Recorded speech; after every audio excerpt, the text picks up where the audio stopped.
జగన్మోహన్ రెడ్డి గారు కరెంట్ ఛార్జీలు భారీ ఎత్తున పెంచేస్తున్నాడు. నేనొస్తే ఒక పైసా పెంచనని చెప్పి మాట్లాడిన చంద్రబాబు నాయుడు గారు ఈ రోజు ఎలా ఉంది? అంతకుముందు బిల్లులు వచ్చాయి కాదు, ఇప్పుడు బిల్లులు వస్తున్నాయి. ఇప్పుడు జగన్మోహన్ రెడ్డి గారు ఉండగా బిల్లులు రాలేదు, ఇప్పుడు బిల్లులు వస్తున్నాయి. జగన్మోహన్ రెడ్డి ఒక పరిశ్రమ తీసుకురావాలి, ఒక కంపెనీ తీసుకురావాలి. మేము వచ్చాక ఎన్నో కంపెనీలు పరిశ్రమలు వస్తున్నాయి. విశాఖపట్నంలో 99 పైసలకే భూమి అంటున్నారు, ఎకరం భూమి అంటున్నారు. ఏంటి ఇది?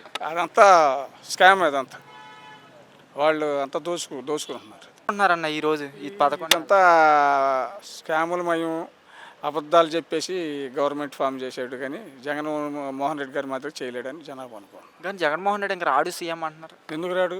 అసలు ఈ పథకాలే అమలు కానప్పుడు వాళ్ళకి ఓట్లు ఎలా వేస్తారు? ప్రజలకు పథకాలతో అవసరం లేదు, అభివృద్ధి చాలు అంటున్నారు కదా చంద్రబాబు నాయుడు. లేదుగా, అక్కడ రోడ్లు కనపడినాయి తప్ప అభివృద్ధి ఏమి లేదు. అది మరి జగన్మోహన్ రెడ్డి పథకాలు ఇచ్చాడు, కొన్ని చోట్ల రోడ్లు వేసాడు అని కానీ ఓడిపోయాడుగా.